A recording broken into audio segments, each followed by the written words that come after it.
what led me on my path to try and understand where the truth was, I watched Al Gore's movie, An Inconvenient Truth. Yes. And in that movie, he says, when you take water vapor out of the equation, CO2 makes up about 30% of the Earth's greenhouse gases. That's and true. so I decided to, yeah, it is true, isn't it? Because I started to look at that statement and I went, okay, well, how much does, and that led me to ask, how much does water vapor, like what role is it? And back came this astounding number of 90%. Yes. And I went, well, how can you take water vapor out of the equation?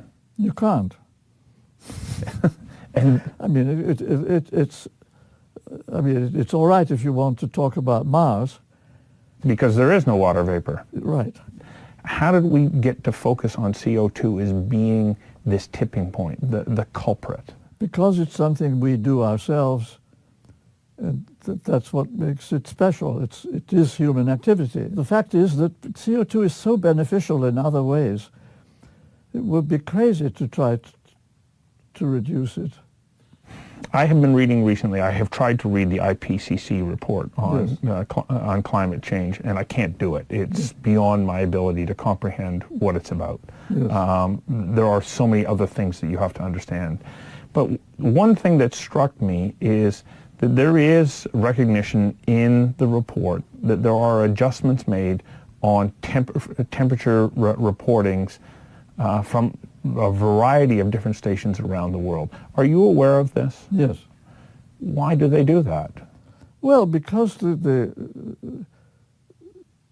measuring temperature is a difficult thing. It is there are all sorts of local effects. I mean, the original measurements of carbon dioxide by Keeling were done at the top of the mountain in Hawaii, Right.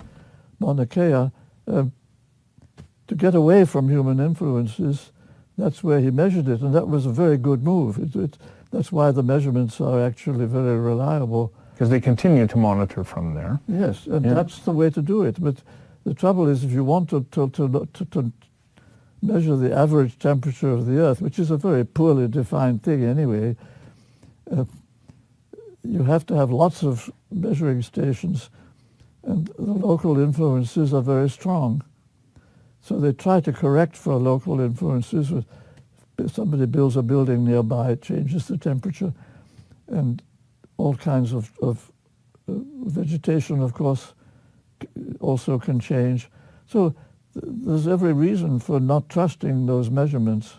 Is science in the business of predicting things, or is it in the business of observing, recording, measuring, telling us what we know at this point, and then leading us to the next stage of discovery? Well, it does all of those things. I mean, we've done pretty well with predicting the weather up to a week. I mean, it's remarkable how good the weather forecasting is. It has really improved enormously as a result of computer models. Up to about 5 days, those things really work. Mm-hmm. What they don't do is predict what's going to happen 10 years from now, or even 2 weeks from now. even next year. Yes. Yeah. So it's an art as much as a science, but it's improving as time goes on. How did Benjamin Franklin, through the Farmer's Almanac, get so good at predicting weather then? Well, of course, there are always people who can do it better, and if you're out in the open air, it does help. And So as you look forward, I think that one of the challenges for all of us, no matter where we are in life right now, to look 100 years out, we won't be there to see what the result was. Exactly. And so how do we know? Well, some things you can be pretty sure of, and the fact is that carbon dioxide will increase. We will continue to burn oil and coal, and probably it does us good. The Earth will get greener as a result. What do you say to people who want to have the same level of optimism that you do about the future, but they're afraid to go against the common or the current embracing of global warming and potential catastrophe? How do you give to viewers and the future this sense of optimism about our world that you have? I think that if you talk to Chinese and Indians and people from Asia generally, they don't feel pessimistic at all. I mean, generally speaking, those countries in particular, things have improved so much in the last 50 years that they see continued improvement. So that this sort of mood of doom and gloom is, I would say, only particularly in the academic communities and particularly in the Western societies. So, I don't think it's at all universal. It happens that the media have gone along with it, but I think that the general public has a lot more common sense. I noticed that you also have Cool It on the table here Yes. in anticipation of our conversation. Yes. Why did you bring out this book? Well, I think it's the best general summary I've seen in a way. I mean, he's an economist, not a scientist, but I think he's very sound. Mm-hmm. And it certainly makes a pretty good case on economic grounds. Now, he's been attacked, of course, as well. Oh, of course. And Dr. Willie Soon just recently has been vilified. Yes. No, I think the fact is that you ought to enjoy being in the minority, and that's the way I feel. Of course, I'm lucky because I'm retired. I don't have to fear losing my job.